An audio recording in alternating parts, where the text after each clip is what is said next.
오늘도 말씀 나누기 전에 앞뒤 좌우로 보시면서 서로 인사하겠습니다. 이렇게 인사하면 좋겠습니다. 하나님이 집사님과 혹은 장로님과 혹은 성도님과 함께 하십니다. 그렇게 한번 인사하면 좋겠습니다.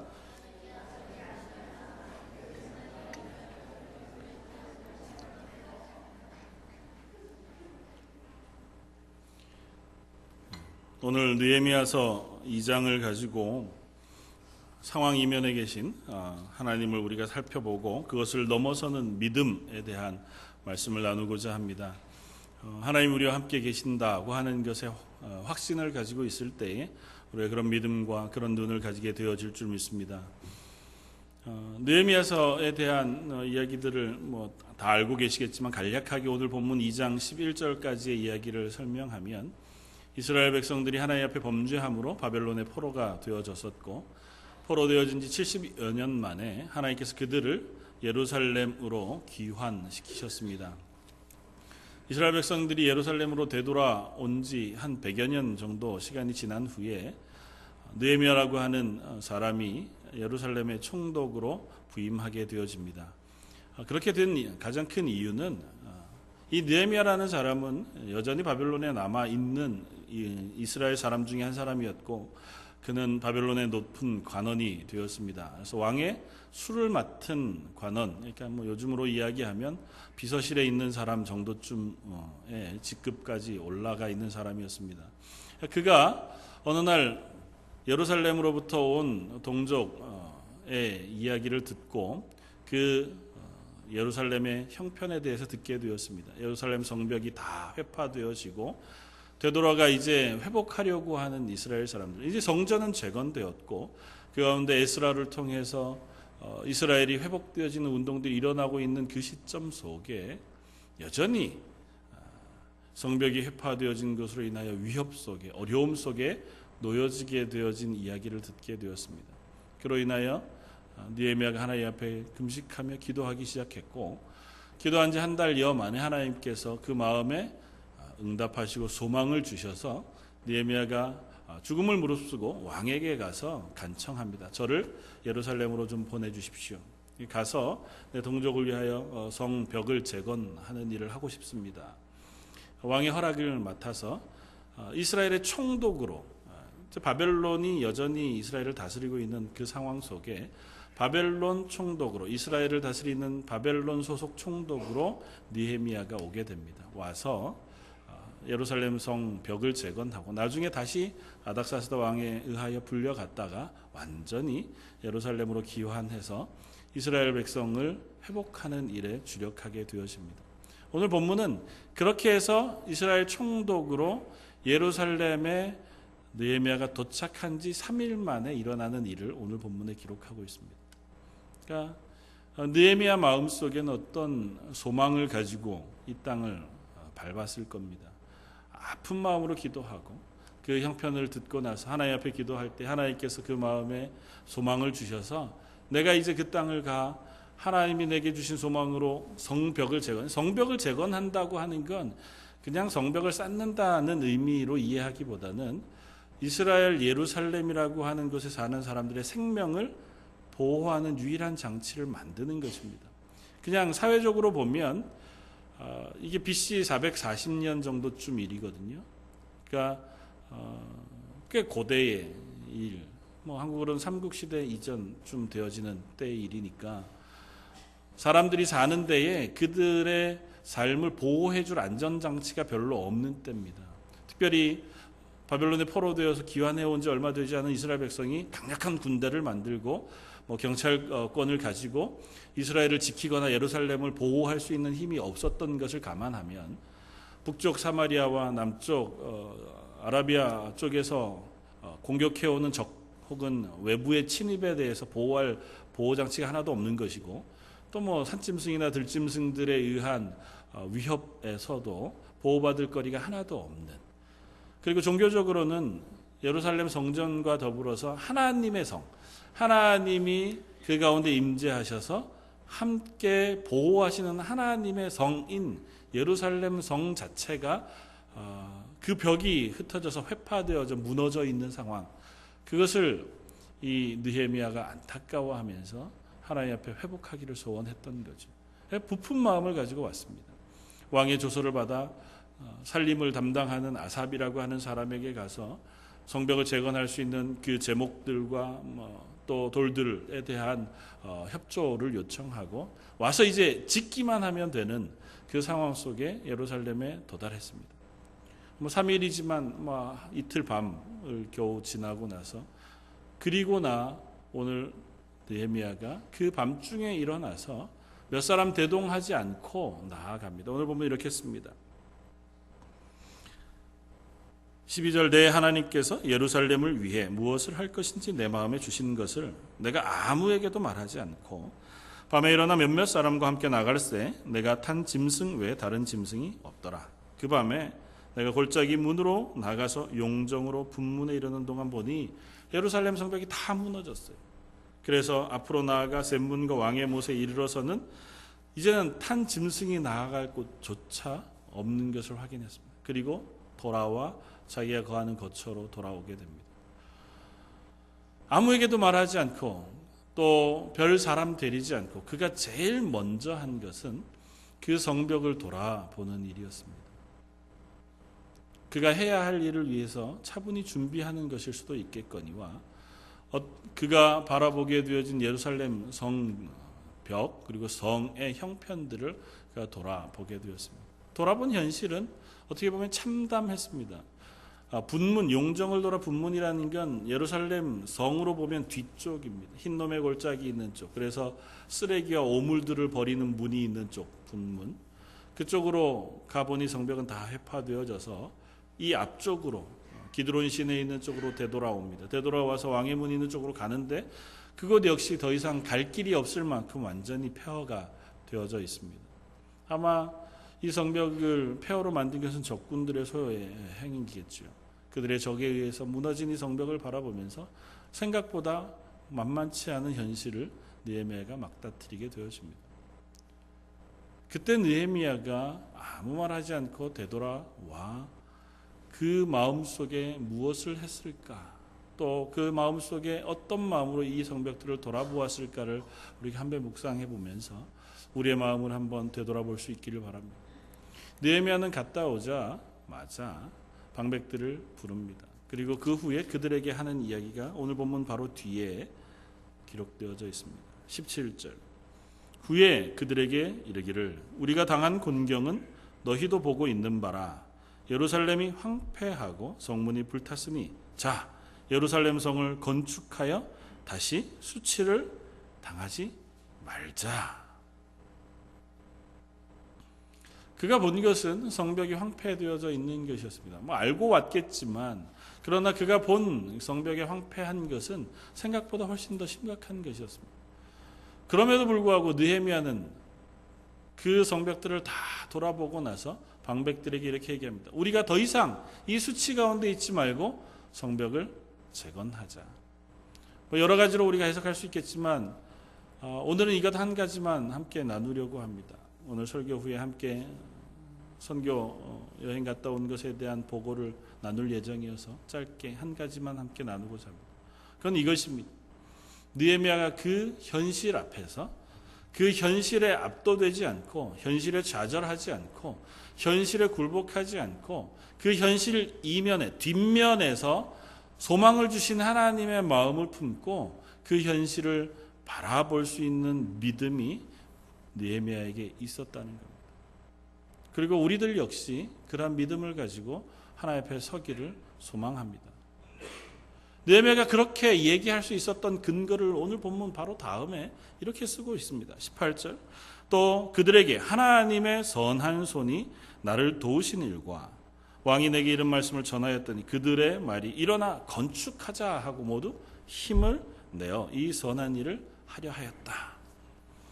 느헤미야가 이 일을 다 보고도 그럼에도 방백들과 백성들을 향하여 우리 이 수치를 벗어나 성벽을 건축하자 할 수 있었던 이유는 하나님의 선한 손이 나를 도우셨고 내 마음속에 하나님께서 이 일을 허락하셨기 때문이라는 것입니다.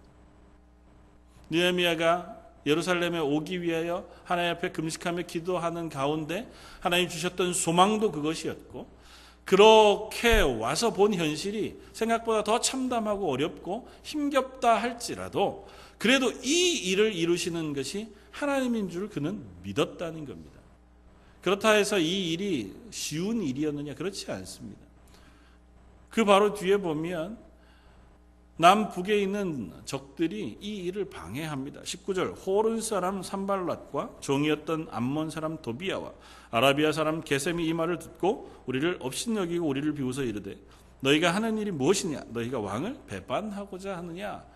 그렇게 조롱할 뿐 아니라 느헤미야서를 계속 읽어보시면 이 사람들이 거듭 느헤미야를 죽이려고 암살 시도를 하고 그를 방해하고 이 성벽 쌓는 일에 대항하여 군대를 일으키기까지 합니다. 그래서 이스라엘 사람들이 성벽을 쌓을 때 한 손으로는 성벽을 쌓고 한 손으로는 칼과 창을 들었다, 그렇게 성경을 씁니다. 그만큼 이 성벽 쌓는 일을 집요하게 방해했습니다. 그럼에도 불구하고 여러분들이 느헤미야서를 처음부터 끝까지 읽으시는 동안 제일 많이 발견하실 수 있는 말은 이것일 겁니다. 여호와의 선한 손이 이 일을 이루셨다는 것입니다. 하나님께서 이 일을 내게 형통케 하셨다는 고백입니다. 사랑하는 성도 여러분, 이것이 느헤미야의 지도력이었고 믿음이었습니다. 그는 그 눈앞에 보이는 모든 현실이 이 일을 감당하기에 쉽지 않은 환경이었습니다. 이스라엘 백성은 뿔뿔이 흩어져서 되돌아온 예루살렘 그곳에서도 뒤에 개역의 이야기들을 읽어보면 자기 먹을 것, 자기 살 것들을 찾느라고 하나님 앞에 예배드리고 하나님 앞에 제사하는 것조차 소홀히 했습니다. 제사장들에게 드려야 할 것들, 그런 것조차 제대로 하지 않았고 그야말로 내 목숨 하나만을 위해서 살아가고 있는 형편에 있는 것이 현재 예루살렘 사람들이었습니다. 성벽 회파되어져 있는 건 도무지 회복할 수 없을 만큼 회파되어져 있었고 주변에는 방해하는 사람들이 드글드글했습니다. 그런 상황 속에서도 느헤미야는 그 현실에만 그의 두 눈을 주목해 두지 않았습니다. 그 현실 이면에서 이 일을 이루시기 위하여 내 마음속에 소망을 주신 하나님을 바라볼 수 있는 눈이 느헤미야에게 있었습니다. 현실에 압도되어서 이것으로 인하여 실망하고 좌절하는 말들을 방백들에게 뱉는 것이 아니라 아니다. 이 일 뒤에 이 일을 이루실 하나님, 내게 소망을 주신 하나님, 이를 선하게 지금까지 이루어오신 하나님이 이 일을 하라 하셨으니 우리가 이 일을 할 수 있다고 하는 그 소망의 말들을 사람들에게 나누었습니다. 이것이 꼭 지도자인 느헤미야에게만 필요한 일이겠습니까? 저와 여러분들에게도 동일하게 이 소망과 이 믿음이 필요한 줄 믿습니다. 어떻게 보면 우리들의 삶의 현재의 모습이 늘상 늘 힘있고 기쁘고 즐겁지만 않은 것을 고백합니다. 항상 우리가 승승장구할 만하고 또 소망을 품을 만한 상황 속에만 놓여 있지도 않은 것을 봅니다. 지금 저희 교회 가운데에도 너무 힘겹게 투병 생활을 하고 계신 분들이 갑자기 늘어나고 아파진 분들의 소식을 들을 때마다 우리 속에 마음에 어려움이 있습니다.